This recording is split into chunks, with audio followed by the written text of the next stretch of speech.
तो स्टूडेंट तो कैसे हैं आप लोग। तो उम्मीद करता हूं कि आप लोग जो है बिल्कुल ठीक ही होंगे। तो स्टूडेंट्स आज की इस वीडियोज में हम लोग बात करने वाले हैं क्लास 10th के मैथ्स का एक्सरसाइज 1.2 के इंट्रोडक्शन के बारे में। लेकिन स्टूडेंट्स इस वीडियोज को स्टार्ट करने से पहले मैं आपको बता देता हूं कि ऑलरेडी जो है मैंने क्लास 10th के मैथ्स का अकॉर्डिंग टू एनसीईआरटी जो हमारा एक्सरसाइज 1.1 है तो इसका जो है इंट्रोडक्शन के साथ साथ जो उसमें जितने भी क्वेश्चन थे तो उनका जो है सारा सॉल्यूशंस वगैरह जो है मैंने आपको ऑलरेडी करवा दिया है। तो अगर आप उन वीडियोस को देखना चाहते हैं तो आपको जो है प्ले लिस्ट में अवेलेबल है, वहां से जो है जाकर के आप जो है उन वीडियोस को देख सकते हैं। ठीक है, तो नाउअडेज कंटिन्यू करते हैं एक्सरसाइज 1.2 का इंट्रोडक्शन। ठीक है, तो इसी वीडियोज में जो है मैं आपको सारा इंट्रोडक्शन कंप्लीट करा दूंगा। तो उसके बाद जो है नेक्स्ट वीडियोज में जो है हम लोग क्या ही करेंगे, तो एक्सरसाइज 1.2 का सॉल्यूशन करेंगे। ठीक है, तो देखना कि एक्सरसाइज 1.2 में जो हम लोग इंट्रोडक्शन करने वाले हैं तो वो हमारा आज का फर्स्ट टॉपिक है अंक गणित की आधारभूत प्रमेय। इसको हम इंग्लिश में कहते हैं फंडामेंटल थ्योरम ऑफ अरिथमेटिक। ठीक है जी, तो फंडामेंटल थ्योरम ऑफ अरिथमेटिक यानी कि अंक गणित की आधारभूत प्रमेय, तो ये चीज आपको ऑलरेडी पता है। और हालांकि ये है क्या, तो वो जो है बेसिकली यहाँ पे लिखा भी है। ठीक है, तो मैं भी जस्ट आपको समझाऊंगा। तो देखना सबसे पहले तो यहाँ पे जो है मैं आपको पढ़ करके एक बार सुना देता हूँ। ठीक है, तो उसने कहा है कि अंक गणित की आधारभूत प्रमेय यानी कि फंडामेंटल थ्योरम ऑफ अरिथमेटिक जो है वो क्या है। तो उसने कहा है कि किसी भी भाज्य संख्या को अभाज्य संख्याओं के धनात्मक घातों के गुणनफल के रूप में जो है व्यक्त किया जा सकता है, और यही हमारा कहलाता है अंक गणित की आधारभूत प्रमेय। ठीक है, अब किसी स्टूडेंट को अगर भाज्य संख्या ही नहीं पता है तो उसको तो समझ में नहीं आएगा। तो इसीलिए मेरा सजेस्ट है कि भाज्य संख्या और यानी कि नंबर से रिलेटेड जो भी नंबर है, जैसे भाज्य संख्या, अभाज्य संख्या, पूर्णांक, वास्तविक संख्या, तो इन सारा का जो है डिस्कशन मैंने आपको जो है फर्स्ट लेक्चर्स में ही करा दिया था। तो अगर आप उस वीडियोस को मिस कर दिए तो आप जो सबसे पहले वो वाला हमारा रियल नंबर का जो इंट्रोडक्शन है, आप उस वीडियोस को जो है जाकर के देखो, वहां से जो है आपका सारा कंसेप्ट जो है क्लियर हो जाएगा और बेसिकली रियल नंबर के ऊपर आपको जो है कोई डाउट्स वगैरह नहीं रहेगा। ठीक है जी, तो यहाँ पे हम बात करते हैं कि भाज्य संख्या हम किसको कहते हैं। जिन स्टूडेंट्स को पता है तो भाज्य संख्या हम कहते हैं किसको, कि जिसका 2 से ज्यादा गुणनखंड हो। जैसे 9, तो 9 का कितना है, तो 9 का देखो कि 9 में जो है 1 से भी भाग लगता है, 3 से भी भाग लगता है एंड 9 से भी भाग लगता है। ठीक है, तो बेसिकली 9 का देखो 3 गुणनखंड है, 1, 3 एंड 9। तो बेसिकली 9 का जो गुणनखंड है 2 से ज्यादा है, इसीलिए 9 जो है हमारा क्या है, भाज्य संख्या है। और जिसका 2 गुणनखंड होता है उसको हम बोलते हैं अभाज्य संख्या।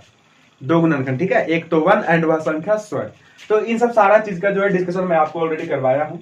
तो ना ऑडियंस आते हैं मुद्दे पे। तो उसने कहा है कि किसी भी भाज्य संख्या को, यानी कि इस तरीके का संख्या को, ठीक है, यानी कि जिसका 2 से ज्यादा गुणनखंड हो, तो उस संख्या को अभाज्य संख्याओं के, और अभाज्य संख्या तो आपको पता ही है। ठीक है, अभाज्य संख्या मतलब जिसका 2 गुणनखंड हो। ठीक है, तो उसने कहा है कि भाज्य संख्या को अभाज्य संख्याओं के धनात्मक घातों के गुणनफल के रूप में जो हम व्यक्त कर सकते हैं, और यही हमारा अंकगणित के आधारभूत प्रमेय है।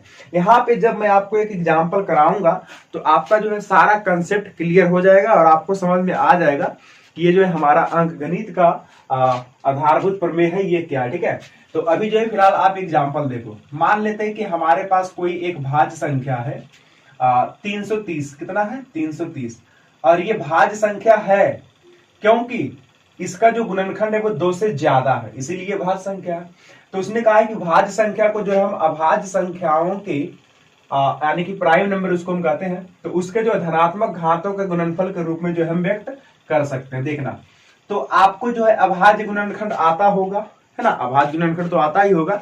तो बेसिकली मैं आपको बता देना चाहता हूं कि वो अभाज्य गुणनखंड ही हमारा है फंडामेंटल थ्योरम ऑफ अरिथमेटिक, यानी कि अंक गणित की आधारभूत प्रमेय। उसी अभाज्य गुणनखंड को हम कहते हैं अंक गणित की आधारभूत प्रमेय।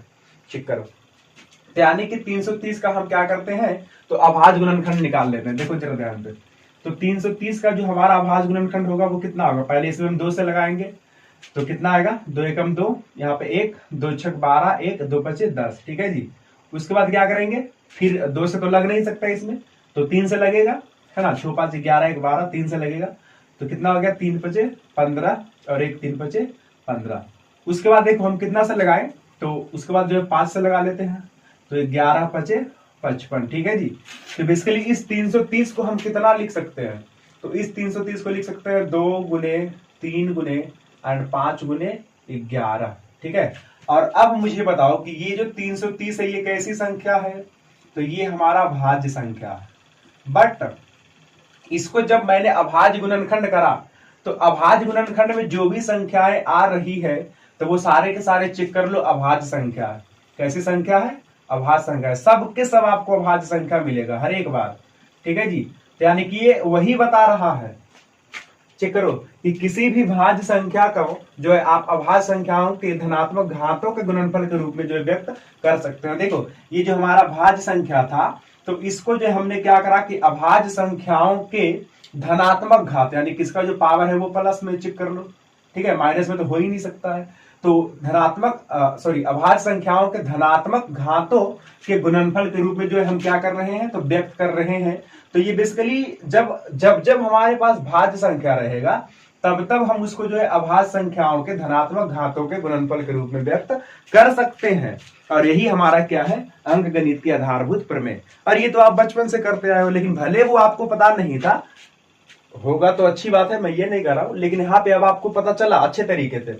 यानी कि हमारे पास भाज्य संख्या है तो उसको जो है मैं अभाज्य संख्या के जो है गुणनफल के रूप में व्यक्त कर सकता हूँ, और हर एक का जो पावर होगा वो क्या होगा, पॉजिटिव होगा। ठीक है जी।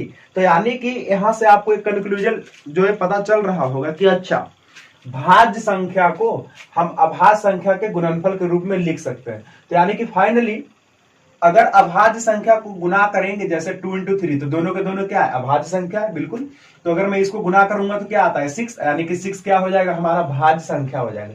क्योंकि देखो ना इस थ्योरम से पता चल रहा है कि जब मैं भाज्य संख्या को अभाज्य संख्याओं के गुणनफल के रूप में लिख सकता हूं, तो जब मैं अभाज्य संख्या को आपस में गुना करूंगा तो भाज्य संख्या नहीं मिलेगा।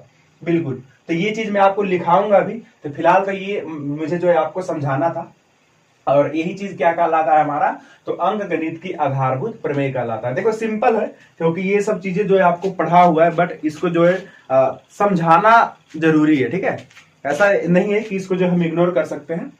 तो मेरे ख्याल से आपको समझ में आ गया होगा कि अंक गणित के आधारभूत प्रमेय क्या है। यानी फाइनली आप किसी भाज्य संख्या को अभाज्य संख्या के धनात्मक घातों के गुणनफल के रूप में जो व्यक्त कर सकते हो। एनी भाज्य संख्या, यानी कि कोई भी आप भाज्य संख्या ले लो, उसको आप जो है अभाज्य संख्या के गुणनफल के रूप में लिख सकते हो। ठीक है जी।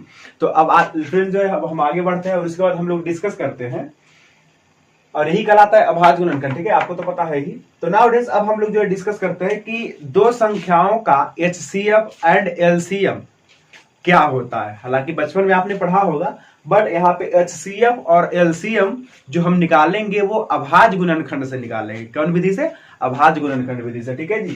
तो यहाँ पे जो है मैं इसको हटा देता हूं। तो अब जो है हम लोग बात करते हैं, नेक्स्ट टॉपिक है हमारा दो संख्याओं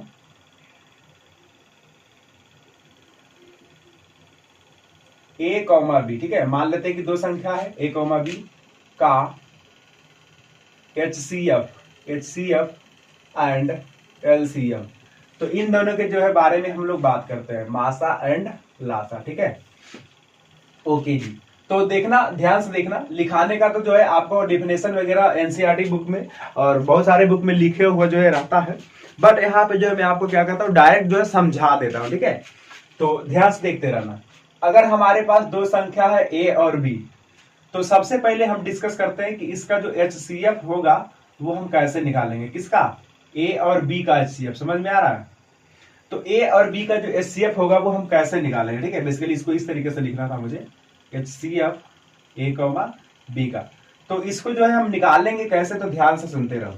एग्जाम्पल लेते हैं, सब कुछ क्लियर हो जाएगा। ठीक है, तो देखो यहाँ पे मैं एग्जाम्पल लेता हूँ। मान लेते हैं कि हमारे पास दो कोई संख्या है, एक 12 और दूसरा 16। ठीक है, तो मुझे क्या करना है कि अभाज्य गुणनखंड विधि द्वारा, और अभाज्य गुणनखंड विधि क्या है मैंने अभी आपको बताया कि आप क्या करो, अभाज्य गुणनखंड विधि में क्या करते हो, अभाज्य संख्या के जो है गुणनफल के रूप में लिखते हो भाज्य संख्या को। ठीक है, तो ये भाज्य संख्या और ये भी भाज्य संख्या। तो इसको तो सबसे पहले क्या करते हैं, अभाज्य संख्याओं के रूप में जो है लिख देते हैं। तो 12 को हम कितना लिख सकते हैं, 2 दूनी 4 और 3 12। एंड 16 को कितना लिख सकते हैं, 2 दूनी 4 दूनी 8 दूनी 16। नाउ बड़े साहब हम बात करते हैं इन दोनों का HCF, किसका, 12 और 16, 12 और 16। ठीक है, यानी बेसिकली A और बी का HCF, दो संख्या कुछ भी हो सकता है। तो ध्यान से सुनो, HCF जो है वही होगा अभाज्य गुणनखंड विधि में, ठीक है। तो दो संख्याओं का HCF वही होगा जो दोनों संख्याओं में कॉमन होगा। सुना आपने, जो दोनों संख्याओं में कॉमन होगा वही क्या होगा, दोनों संख्याओं का HCF यानी कि मासा होगा। तो देखो दोनों संख्या में बेसिकली यहाँ पे क्या कॉमन है, तो दोनों संख्या में ये रहा 2 कॉमन है एंड यहाँ पे से 2 कॉमन है, ठीक है। तो उसके बाद क्या करना है कि जो कॉमन रहेगा उसको जो है आप लास्ट में क्या करना, मल्टीप्लाई कर देना। तो बेसिकली इन दोनों का जो HCF होगा वो क्या होगा, तो 2 into 2 दैट मीन्स 4 होगा, ठीक है जी। अगर 3 संख्या रहता बाय द वे, 3 संख्या, ठीक है, तो तीनों संख्या में जो कॉमन होता वही हमारा होता HCF। करते हैं क्वेश्चन, मान करके चलो 12 एंड 16 एंड 20, इन तीनों का जो है मुझे HCF चाहिए, ठीक है। HCF किसका किसका चाहिए, 12, 16 एंड 20, इसका जो है HCF मुझे चाहिए। तो सबसे पहले क्या करेंगे, अभाज्य गुणनखंड लिखेंगे। तो 12 को कितना लिख सकते हैं, 2 दूनी 4 और 3 12। 16 को कितना लिख सकते हैं, 2 दूनी 4 दूनी 8 दूनी 16 एंड 20 को कितना लिख सकते हैं, 2 दूनी 4 और 5 20, ठीक है। तो बेसिकली हमने कहा HCF क्या होगा, तो दो संख्या था तो हमने कहा कि दोनों में जो कॉमन होगा वही होगा HCF। तो इसमें भी अगर 3 संख्या भी है तो कोई दिक्कत नहीं है, जो तीनों में कॉमन होगा वही होगा हमारा HCF यानी कि मासा, ठीक है। तो यहाँ पे चेक करो कि तीनों में क्या कॉमन है, तो तीनों में यहाँ पे देखो 1 2 तो मैच कर रहा है एंड ये सेकेंड। उसके बाद और कोई संख्या है जो तीनों में मैच कर रहा है, नहीं है, ठीक है। तो बेसिकली जो HCF होगा किसका, 12 16 एंड 20 का, 12 16 एंड 20 का, ये कितना हो जाएगा, तो इन दोनों का मल्टीपल यानी कि 2 into 2 दैट मीन्स 4, ठीक है जी। तो ये हो गया हमारा इन दोनों का HCF। बिल्कुल सिंपल है, जितना भी संख्या रहे, तो अगर आप जो आपको जो है उसका मासा पूछता है तो बेसिकली आप उनमें से जो है क्या करो कि कॉमन एलिमेंट को जो है मल्टीप्लाई कर दो, हो गया आपका HCF यानी कि मासा, ठीक है। तो नाउ डिस्कस करते हैं लासा के बारे में, यानी कि LCM हम कैसे निकालेंगे। और ये कौन विधि से हम निकाल रहे हैं, तो अभाज्य गुणनखंड विधि से, ठीक है। तो अब हम बात करते हैं कि लासा यानी कि लघुत्तम कैसे निकालेंगे, ठीक है। तो 12 और 16 के बारे में ही बात करते हैं, तो देखना बहुत ही ध्यान से देखना।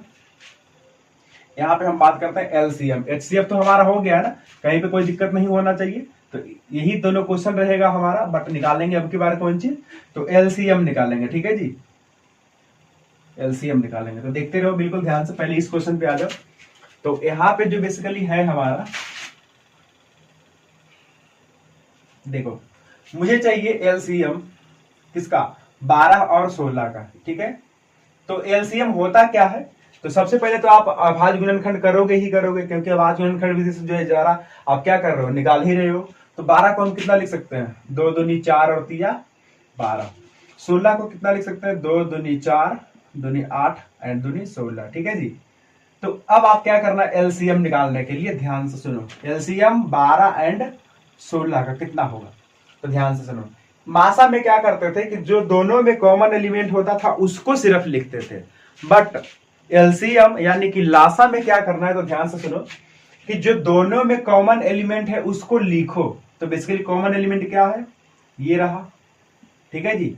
तो इसको हम लिखेंगे यानी कि 2 into 2 एंड जो कॉमन एलिमेंट नहीं भी है उसको भी आप लिख दो। तो 3 तो कॉमन नहीं है, जो कॉमन था बेसिकली उसको हमने लिख दिया 2 and 2। अब ये जो 3 है कॉमन नहीं है तो इसको भी लिखेंगे, ये जो है ये भी कॉमन नहीं है तो इसको भी लिख देंगे, ठीक है। एंड ये वाला 2 जो है ये भी कॉमन नहीं है, ठीक है, तो इसको भी लिख देंगे। एंड फाइनली ओवरऑल जो सारे के जो है मल्टीप्लाई कर देंगे। तो 2 दूनी 4 3 12 दूनी 24 दूना 48, यानी कि इसका जो LCM होगा वो कितना होगा, 48 होगा, ठीक है। करते हैं एक 3 नंबर वाला क्वेश्चन, ठीक है। तो इसका जो है LCM कितना होगा, LCM 12 16 और 20 का। तो मैंने कहा ना कि जो सब में कॉमन होता है उसको लिखो और जो कॉमन नहीं भी होता है उसको भी लिखो, 2 ठो में, ठीक है। बट 3 ठो में क्या करना है, थोड़ा सा ध्यान रखना है, ठीक है जी, और आप सीख जाओगे। ध्यान से चेक करो, पहले तो आप अभाज्य गुणनखंड करोगे, तो 2 गुने 2 गुने 2 दूनी 4 3 12। 16 को क्या लिखोगे, 2 गुने 2 गुने 2 गुने 2। 20 को क्या लिखोगे, 2 दूनी 4 एंड 5 20, ठीक है। अब देखना ध्यान से, यहाँ पे करना क्या है, कि मैंने कहा कि जो कॉमन एलिमेंट है उसको लिखो और जो नहीं भी कॉमन है उसको भी लिख दो। तो देखो ये रहा हमारा तीनों में कॉमन एलिमेंट एंड ये भी रहा हमारा तीनों में कॉमन एलिमेंट, ठीक है। अब देखना कि यहाँ पे जो है बेसिकली कॉमन एलिमेंट नहीं है, तो इसका एलसीएम अगर मैं लिखूंगा, एलसीएम किसका, तो 12, 16 एंड 20 का, 12, 16 एंड 20 का, ठीक है। तो इसका एलसीएम क्या होगा, जो कॉमन एलिमेंट है उसको हम लिखेंगे यानी 2 इंटू 2, 2 इंटू 2, ठीक है। एंड जो कॉमन नहीं भी है उसको भी हम लिखेंगे यानी कि 3 एंड 2 इंटू 2, 2 इंटू 2 एंड 5, ठीक है जी। तो इसको जो है आप मल्टीप्लाई करो, तो 2 दूनी 4, 12, दूनी 24, दूनी 48 गुने 5, ठीक है। तो 48 गुने 5 कर लो तो कितना हो जाएगा, 8 5 40 का 0 बाकी 4, 5 चौक 20 और 4 कितना हो गया 24, यानी कि 240 जो है हमारा क्या है, तो इनका जो है लासा है यानी कि एलसीएम है, ठीक है। बट यहां पे मैं क्वेश्चन को थोड़ा सा चेंज कर देता हूं, ठीक है। तो अगर बाय द वे मान करके चलो कि क्वेश्चन में जो है यहाँ पे 24 रहता, कितना रहता 24, तो आप क्या करते, 2 दूनी 4, 12 और दूनी 24, यानी बेसिकली इस तरीके से लिखते, चेक कर लो, 2 दूनी 4, 2 8 24। अब देखना ध्यान से, इंटरेस्टिंग है। तो जो कॉमन एलिमेंट था सब में यानी तीनों संख्या में, उसको जो है हमने लिखा, क्या लिखा हमने, तो देखो 2 इंटू 2, 2 इंटू 2, ठीक है जी। एंड यहाँ पे एक चीज ध्यान रखना होता है कि 2 ठो में तो जो कॉमन रहेगा उसको लिखना है, बट 3 ठो में क्या करना है कि जो सबसे पहले तीनों में कॉमन होगा उसको लिखेंगे। तो तीनों में हमारा यही दोनों कॉमन था और इसको जो हमने लिख दिया। बट लास्ट में क्या करना होता है कि ये भी चेक करना होता है कि क्या 2 गो में भी जो है कॉमन लग रहा है, तो उसको भी जो है लिखना होता है। तो देखो 2 ठो में जो ये कॉमन लग रहा था, अगर और कोई संख्या 2 ठो में भी कॉमन लगता तो उसको भी जो है हम लिखते। तो इसको जो हमने लिखा, इसको भी जो हमने लिखा एंड इसको भी जो है हम लिखेंगे। एंड अब जो नहीं मैच कर रहा है उसको भी लिखेंगे, यानी कि 3 लिखेंगे एंड 2 लिखेंगे एंड 5 लिखेंगे। तो 3, 2 एंड 5, तो चेक करो कितना हो जाएगा इसका एलसीएम, 2 दूनी 4, दूनी 8 या 24, दूनी 48 गुने 5, तो 48 गुने 5, तो बेसिकली इसका भी जो एलसीएम होता ये भी लगता है उतना ही आएगा, नहीं तो ठीक है, कोई दिक्कत नहीं, आने दो। 5 40 का कितना हो गया 0 एंड उसके बाद 4, तो 5 20 और 4 24, तो ये भी बेसिकली कितना है 240 है। तो कोई दिक्कत नहीं है, सेम हो सकता है, उससे कोई दिक्कत नहीं, हड़बड़ाना नहीं है। तो बेसिकली ये चीज आपको समझ में आया। अच्छा, अब यहाँ पे कोई को जो है कमेंट कर सकता है कि सर जब आप यहाँ पे 3 को मैच करा दिए थे तो 2 को फिर क्यों मैच करा रहे हैं, ठीक है। तो आपको पता है कि जब हम एलसीएम निकालते हैं, जैसे 24, 16, 20, तो एलसीएम कैसे निकालते हो, पहले तो उससे लगाते हो जो तीनों में लग जाता है, और क्या तीनों में नहीं लगता है तो 2 ठो में लगता है तो नहीं लगाते हो, लगाते हो। इसीलिए हमने क्या करा है कि जो 2 ठो में कॉमन था उसको भी हमने सिलेक्ट करा।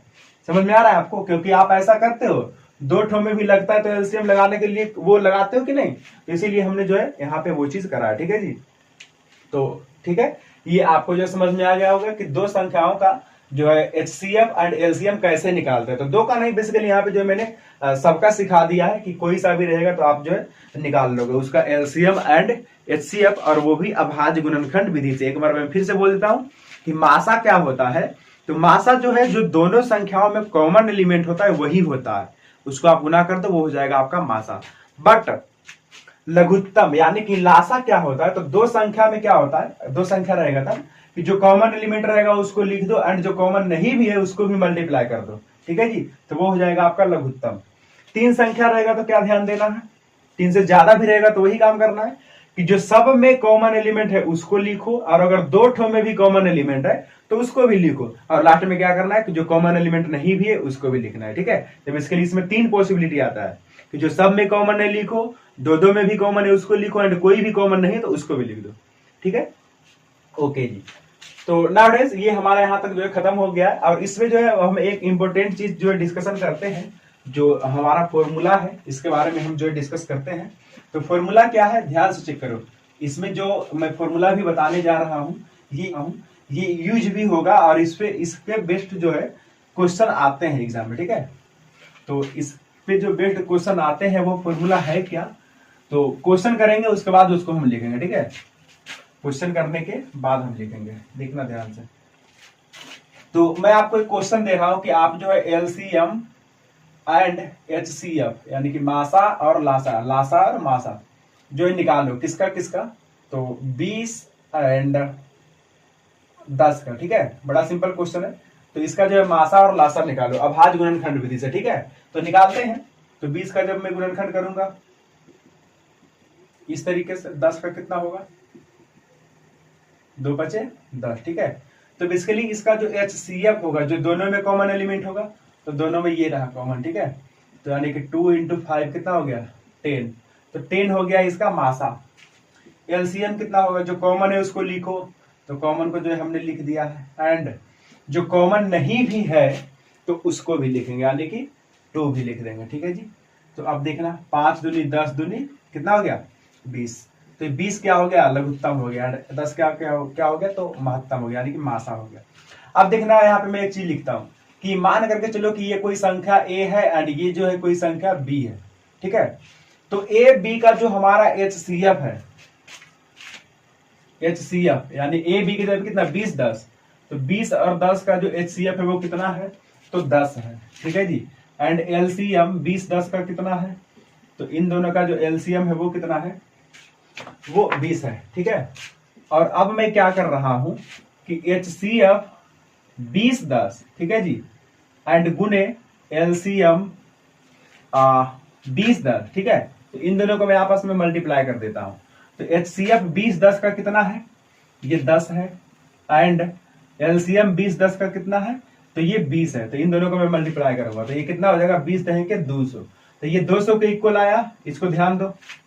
एंड सेम अंक आएगा जब मैं एग्जैक्टली दोनों संख्या को मल्टीप्लाई कर दूं, यानी कि A और B। तो बेसिकली A की जगह पे कितना है, 20 है ना, एंड B की जगह पे कितना है, 10 है। तो इसको मल्टीप्लाई करोगे तो कितना आएगा, 200 आएगा कि नहीं आएगा, और 200 तो बेसिकली यहाँ पे भी है। तो बेसिकली यहाँ पे जो एक फॉर्मूला जनरेट हो गया है, और वो फॉर्मूला क्या है, यानी फाइनली मान करके चलो कि A एंड B कोई 2 नंबर है, A एंड B क्या है, कोई 2 नंबर है। तो अगर इन दोनों नंबर को आप ऐसे मल्टीप्लाई कर देते हो तो ये इक्वल हो जाता है, इसका HCF निकालो A, B का, एंड LCM निकालो। ठीक है जी, एंड अगर इन दोनों को मल्टीप्लाई करोगे LCM और HCF को, तो एग्जैक्टली इक्वल होगा दोनों संख्या को गुना करने पे। ठीक है, तो ये जो फॉर्मूला है आपको याद रखना है, और बड़ा अच्छा फॉर्मूला है, काफी इंपोर्टेंट है, तो इसको जो है आपको ध्यान में रखना है। ठीक है, तो इतना तक जो है हमने डिस्कस कर लिया है। नाउ यहाँ पे जो है 2-4 पॉइंट को जो है और हम जल्दी से डिस्कस करते हैं, क्योंकि वो भी जो है उसके बेट भी जो है हमारा एक्सरसाइज में क्वेश्चन आएगा। तो अब देखना ध्यान से। तो यहाँ पे जो है अब मैं 2-4 चीजें जो है आपको नोट्स के रूप में लिखा देता हूँ। ठीक है, तो यहाँ पे देखते रहो ध्यान से। नोट्स के रूप में जो हम क्या लिखेंगे, जैसा कि मैंने आपको शुरुआती में ही बताया कि अगर हमारे पास कोई भाज्य संख्या है, ठीक है जी, तो भाज्य संख्या को हम क्या कर सकते हैं कि अभाज्य संख्याओं के धनात्मक घातों के गुणनफल के रूप में लिख सकते हैं। तो ये हमारा नोट नंबर 1 है, नोट 1। ठीक है, तो इसमें हम क्या लिखते हैं कि यदि, यानी कि मान करके चलो कि एक भाज्य संख्या है, क्या है, एक भाज्य संख्या। तो इस भाज्य संख्या को मैं इस तरीके से लिख सकता हूं, अभाज्य संख्याओं के धनात्मक घातों के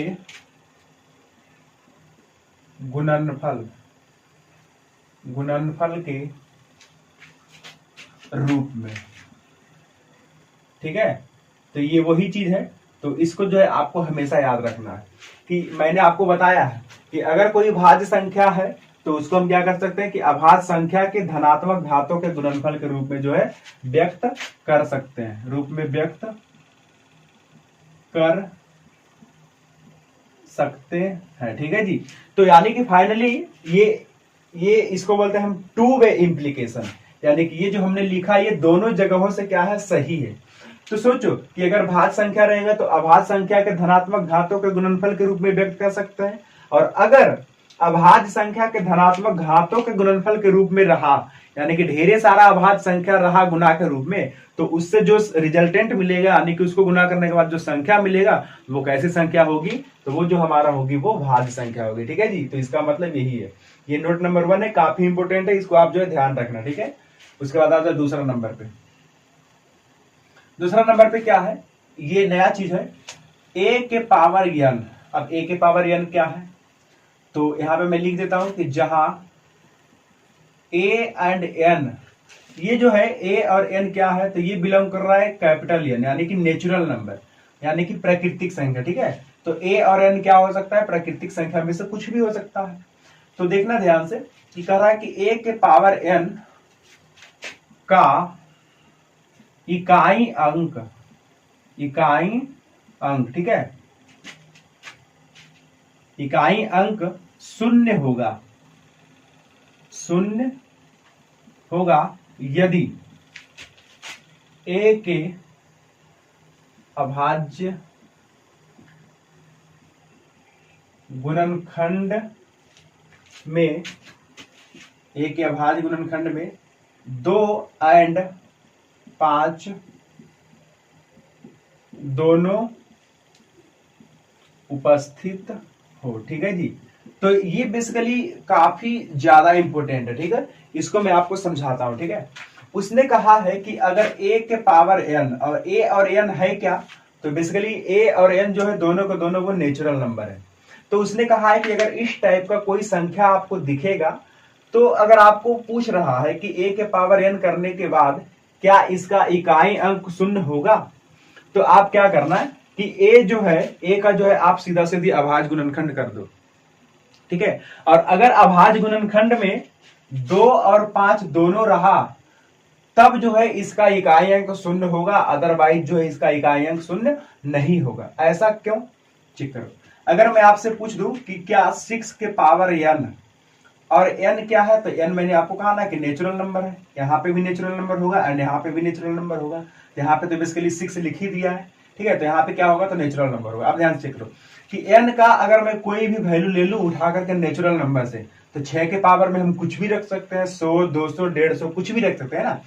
तो ओवरऑल अगर मैं 6 का पावर जब मैं कुछ लिख रहा हूंगा, तो क्या कुछ भी पावर लेने के बाद क्या इसका इकाई अंक शून्य बनेगा, यही चेक करना है। तो बेसिकली आप क्या करोगे कि सारा नंबर तो रख करके इस पे जो है आप तो चेक नहीं कर सकते, क्योंकि नंबर का कमी थोड़ी है, नेचुरल नंबर दुनिया में कमी थोड़ी है। तो आप कितना नंबर लोगे, तो उससे बढ़िया इन्होंने जो एक स्टेटमेंट दिया है कि अगर आपको इकाई का जो है चेक करना है कि शून्य है या नहीं, तो आप क्या करो कि a का जो है अभाज्य गुणनखंड निकालो। तो a यहाँ पे कितना है, 6, तो 6 का जब मैं अभाज्य गुणनखंड निकालूंगा तो कितना आएगा, 2 × 3। ठीक है जी, तो इसके अभाज्य गुणनखंड में क्या 2 एंड 5 आ रहा है, तो 2 और 5 जब जब आएगा तभी इसका इकाई अंक शून्य होगा, अदरवाइज इसका इकाई अंक शून्य नहीं होगा। और ये जो चीज कह रहा है वो बड़ा ही आसान है, क्योंकि सोचो ना कि जब जब उसमें 2 5 होगा तो 2 और गुने 5 कितना हो जाएगा, 10 हो जाएगा। तो 10 से जब आप किसी संख्या में मल्टीप्लाई करोगे तो क्या करते हो, उसके ऊपर जो एक जीरो लगा देते हो, तो बेसिकली उसका इकाई अंक जीरो नहीं हो जाएगा। समझ में आ रहा है? तो इसीलिए उन्होंने कहा है कि इसका जो है इकाई अंक शून्य तभी होगा जब a के अभाज्य गुणनखंड में 2 और 5 दोनों हो, नहीं होगा तो उसका इकाई अंक शून्य नहीं होगा। जैसे कि यहाँ पे चेक करो, 2 है बट 5 नहीं है। अगर इसमें 5 रहता तो सोचो ना कि 2 5 कितना होता है, 10, और 10 में से जो है किसी भी नंबर को मल्टीप्लाई करो तो उसके आगे जो है क्या करते हो, मतलब उसके जस्ट उसके पे जो क्या करते हो, जैसे देखो 50 में अगर 10 से गुना करना है तो क्या करते हो, एक जीरो लगा देते हो इस पे, है कि नहीं। तो इसीलिए अगर 2 5 होता तो क्या हो जाता, इसका इकाई अंक जो है शून्य हो जाता, बट यहाँ पे 5 है नहीं, है कि नहीं, तो इसका जो इकाई अंक शून्य नहीं होगा। ठीक है जी, ओके। तो ये हमारा दूसरा नोट है। नोट नंबर 3 में मैं लिखाता हूँ, बड़ा सिंपल कहानी है। तो नोट नंबर 3 में क्या है कि a के पावर n, और जहां फिर से वही बात कि a और n जो है ये नेचुरल नंबर है, का इकाई अंक 5 होगा। कितना होगा, 5 होगा यदि a के अभाज्य गुणनखंड में 5 हो। ठीक है जी, 5 हो परंतु 2 ना हो, तभी ऐसा होगा। यानी कि उसने क्या कह रहा है कि अगर a के पावर n रूप का कोई संख्या है और a और n क्या है, तो नेचुरल नंबर है। ठीक है, तो अगर इस टाइप का कोई संख्या है तो इसका इकाई अंक 5 होगा। तो 5 तभी हो सकता है जब मैं इस a का अभाज्य गुणनखंड करूंगा तो उसमें ओनली यानी कि केवल 5 आना चाहिए, बट 2 नहीं आना चाहिए। अगर 2 आएगा तो सोचो कि 5 और 2 मिलकर के जब गुना होगा तो क्या बना देगा 10। तो उस केसेज में तो क्या होता है कि उसका इकाई अंक 0 हो जाता है ना। तो अगर मान करके चलो कि 2 नहीं रहेगा, तो 2 नहीं रहेगा तो बेसिकली समझो कि अगर 5 रहेगा तो 5 जो है आप किसी भी संख्या से मल्टीप्लाई करोगे तो उसका तो इकाई अंक 5 आता है। तो बेसिकली अगर सिर्फ 5 है इस संख्या के अभाज्य मतलब इसकी जो है अभाज्य गुणनखंड में, तो उसका जो इकाई अंक डेफिनेटली 5 होगा। अब कोई स्टूडेंट बोल रहा होगा कि मान करके चलिए कि अगर देखो 2 नहीं है और 4 रह गया, तब मतलब a के गुणनखंड में अगर 4 रह गया तब, तो बेसिकली आपने गलत करा है। देखो 4 है तो बेसिकली आप तो 2 गुने 2 ही बोल रहे हो ना, तो इसमें तो 2 है ही और उसने कहा 2 नहीं होना चाहिए, तो 4 का मतलब बोल रहे हो तो आप 2 भी तो ले रहे हो ना। तो उसने कहा कि 2 को लेना नहीं है, आराम से समझो इसको, ठीक है। तो बेसिकली इकाई अंक पे क्या होना चाहिए, यानी कि इसके अभाज्य गुणनखंड में क्या होना चाहिए, तो सिर्फ 5 ही होना चाहिए, तभी इसका जो इकाई अंक 5 आ सकता है, ठीक है। और उसमें 2 भी नहीं होना चाहिए, इसीलिए उन्होंने जो सोच समझ करके बात कहा, ठीक है। तो फ्रेंड्स उम्मीद करता हूँ कि ये जो हमारा इंट्रोडक्शन था एक्सरसाइज 1.2 का, तो ये ओवरऑल जो है खत्म हो चुका है, तो आपको जो समझ में आया होगा, ठीक है। तो नेक्स्ट वीडियो में जो है मैं आप लोगों को बताऊंगा एक्सरसाइज 1.2 का सॉल्यूशन, ठीक है। तो मिलते हैं फ्रेंड्स आपको नेक्स्ट वीडियो में। अगर आपको वीडियो अच्छा लगा तो प्लीज वीडियो को लाइक कर दीजिए, और अगर हमारे चैनल पर नए तो प्लीज चैनल को सब्सक्राइब कर दीजिए, ठीक है। तो मिलते हैं हम आपको नेक्स्ट वीडियो, तब तक के लिए thank you, bye bye, all the best.